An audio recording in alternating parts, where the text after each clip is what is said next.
सद्गुरु वह है जो ब्रह्मा विष्णु महेश ही नहीं, साक्षात परम ब्रह्म, जो इन तीनों के भी पार है, एक शक्ति जिससे संपूर्ण अस्तित्व का सृजन हुआ, जो संपूर्ण अस्तित्व के रूप में व्यक्त हुआ है, उसका भी प्रतीक कौन हुआ? सद्गुरु हुआ। जब किसी व्यक्ति के प्रति आपके प्राणों में ऐसा भाव पैदा हो जाए तो ऐसा व्यक्ति अस्तित्व की खूंटी यानी अस्तित्व का प्रतीक यानी साक्षात परमात्मा का प्रतीक बन जाता है।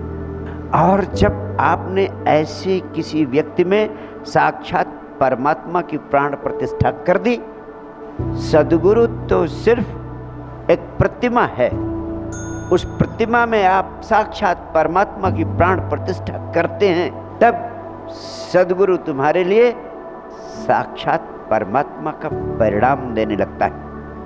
अस्तित्व की खूंटी का अर्थ इतना ही है, जैसे आप मंदिर की प्रतिमा में प्राण प्रतिष्ठा करते हैं, तब वह पत्थर की मूर्त पूजा के लायक हो जाती है, तभी उसकी पूजा संभव है जब आप उसमें परमात्मा की प्राण प्रतिष्ठा भाव करते हैं कि ये पत्थर की मूर्ति नहीं, साक्षात परमात्मा इसमें धड़क रहा है। सद्गुरु पत्थर की नहीं, जीवंत प्रतिमा है।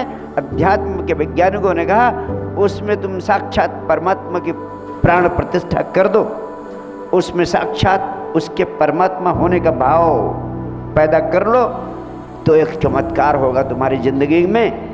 इस भाव से तुम सद्गुरु के पास जाओगे तो सद्गुरु का हाथ तुम्हारे लिए परमात्मा का हाथ बन जाएगा, सद्गुरु का वचन तुम्हारे लिए परमात्मा का वचन बन जाएगा।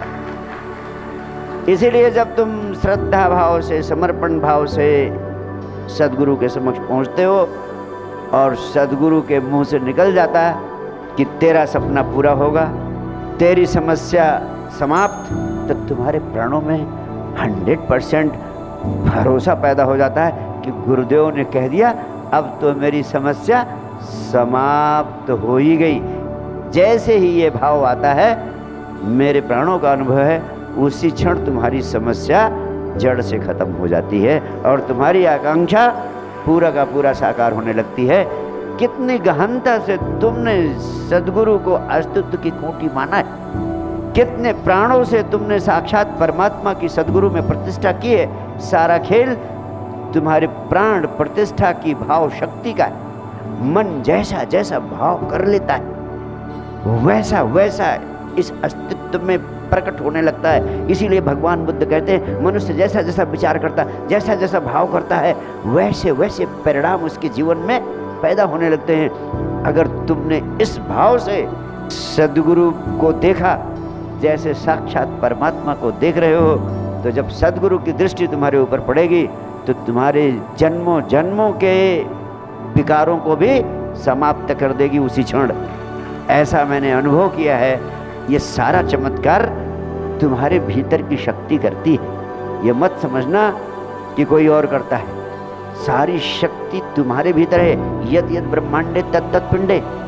आप अपनी उस शक्ति का प्रयोग कर सकते हैं अगर इस भाव से आप सद्गुरु के समक्ष उपस्थित होते हैं, तो भाव ही तुम्हारी सबसे बड़ी शक्ति बन जाता है। जैसे मैंने देखा है, आप में से कितने लोग हैं जिनको मैं जानता हूँ कुछ बहुत ही अकड़ू है, जल्दी से किसी को नमस्ते भी नहीं करते, करते भी है तो हाथ उठा के यूँ यूँ कर देते हैं। लेकिन यहाँ आते हैं तो एकदम चरणों में ऐसे झुक जाते हैं जैसे कि कोई निर्दोष भोला भाला बच्चा। यानी उनके प्राणों में एक झुकने का भाव सिर्फ इसलिए आ गया कि वे किसी व्यक्ति से नहीं, साक्षात गुरु भगवान के चरणों में झुक रहे हैं। ये भाव ही तुम्हें शक्ति देता है, वो भाव ही तुम्हारे कष्टों का निवारण कर देता है, तुम्हारी समस्याओं का समाधान कर देता है और तुम्हारी आकांक्षाओं को पूरा कर देता है।